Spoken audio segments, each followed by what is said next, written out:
বাংলাদেশের গণতন্ত্রের মুক্তির লড়াইয়ের শহীদ একজন মহৎ মানুষের স্মৃতির প্রতি শ্রদ্ধা জানাতে এসেছি। তার পরিবার পরিজনদেরকে সহমর্মিতা জানাতে এসেছি। সাধ্য মতো তাদের পাশে যে আমাদের নেতা দেশনায়ক তারেক রহমানের নির্দেশ ক্রমে আতিকুর রহমান রুমন এখানে উপস্থিত। তারা সারা দেশে বিভিন্ন এলাকায় এর আগেও যারা শহীদ হয়েছিলেন তাদের পরিবারকে সহায়তা করেছেন। এই সাম্প্রতিক জুলাই আগস্টের আন্দোলনে যারা শহীদ হয়েছেন তাদেরও সহযোগিতা করার চেষ্টা করছেন। আমরা বিএনপির পক্ষ থেকে তাদের ধন্যবাদ জানাই। আমার একটা ধারণা ছিল, আমি তো এই বৃহত্তর ময়মনসিংহের একজন সন্তান। আমার বাড়ি জামালপুরে। অনেক দূরে আসছি আমরা একজন মানুষের প্রতি শ্রদ্ধা জানানোর জন্য। আমার বয়স ৭৭ হয়েছে, আমার মেরুদণ্ডে অপারেশন আছে। সেই অবস্থায় আসলাম যে একটা শহীদের প্রতি আমরা শ্রদ্ধা জানাবো। এখানে আপনাদের উমুক ভাই আর তুমুক ভাইয়ের স্লোগান শোনার জন্য আমরা আসি নাই।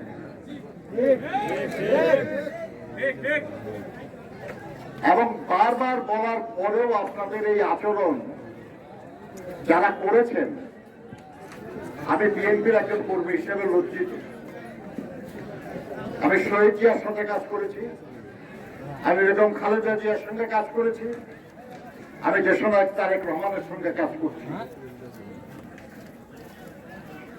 দলের হুকুম যদি না মানেন, দলের পরামর্শ যদি না শোনেন, আল্লাহর কসম দল করেন না। চামচামি করলে অন্যখানে করেন, বিএনপিতে না।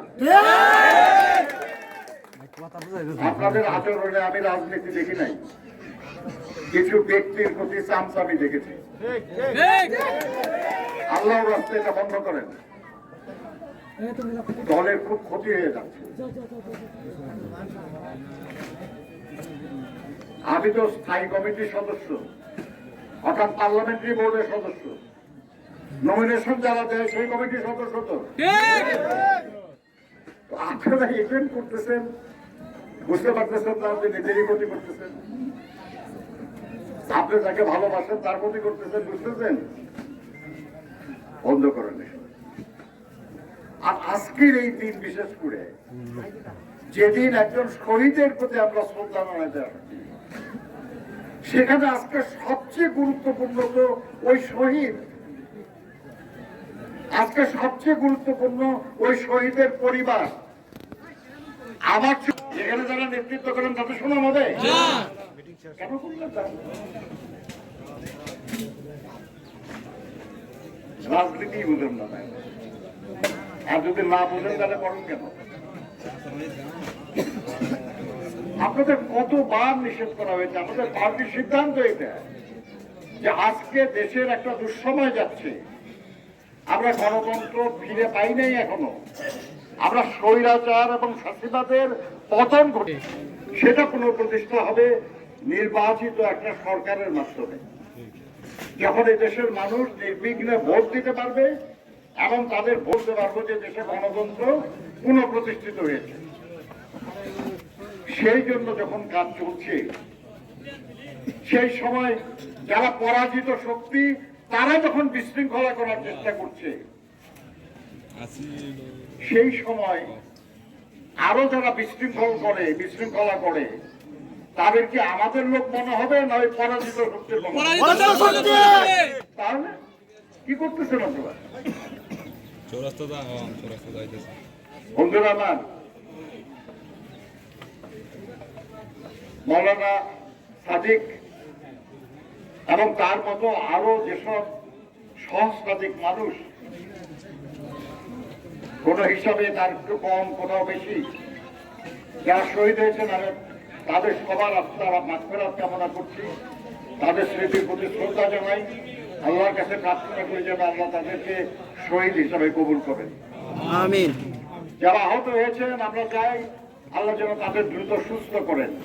আমিন। এবং যার যা সাধ্য আছে, এখানে আমাদের বিএনপি নেতৃবৃন্দ আছে, আমি তাদেরকে অনুরোধ করবো যার যা সাধ্য আছে তাই দিয়ে ওই মানুষগুলির পাশে দাঁড়ান, তাদের সুস্থ করার চেষ্টা করুন, তাদের পুনর্বাসনের চেষ্টা করুন, শহীদ এবং আহত পরিবার সবার জন্য।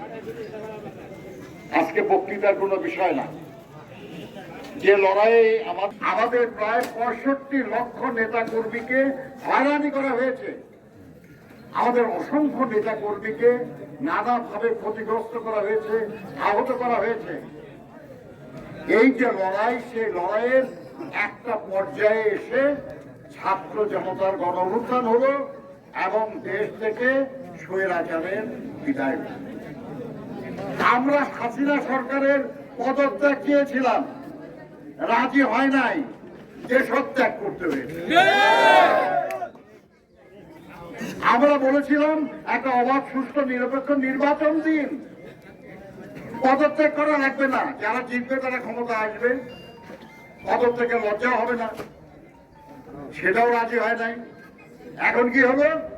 পদত্যাগও করলেন, দেশত্যাগও করলেন। বাংলাদেশের ইতিহাসে এরকম অপমান, এরকম লজ্জা আর কারো কপালে হয়। এই যে পরিস্থিতি, এই পরিস্থিতিতে আমাদেরকে শৃঙ্খলায় থাকতে হবে, শান্তিতে থাকতে হবে। কোন রকমের চাঁদাবাজি, দখল, অত্যাচার, নিপীড়নের মধ্যে যাওয়া যাবে না। আর গেলে কি হয় এটা তো দেখলাম আমরা।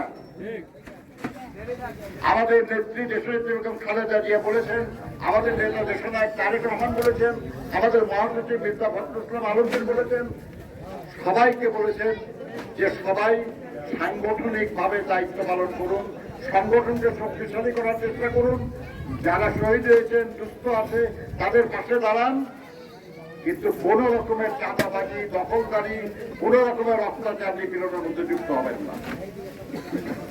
আমরা বলেছি যে আমাদের কোন সফরে কোন বহর থাকবে না, কোন মোটরসাইকেল আগে পিছনে থাকবে না।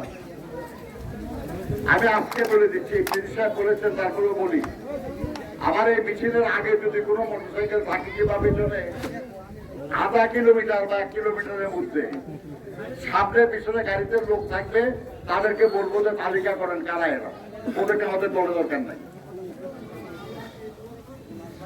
দলের হুকুম